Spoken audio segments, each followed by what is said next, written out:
Welcome to my channel. Today you will learn how to create a pulsing text glow effect in Adobe Premiere Pro. First, select the Type tool from the toolbar and click on the program monitor to type your text.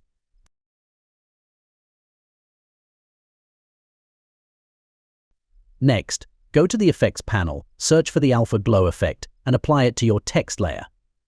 Under Effect Controls, increase the value of glow to 100 and then modify the start color to be one that fits well with your background or video.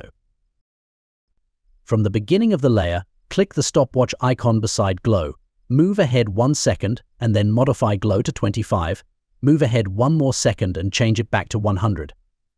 Continue moving ahead 1 second and alternating between 25 and 100 each time for as long as you want the pulse animation to last.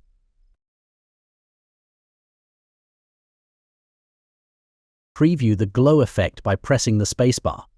You'll see the text glowing dynamically.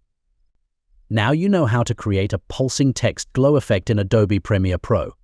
Thanks for watching. Don't forget to subscribe and leave a comment if you found this video helpful.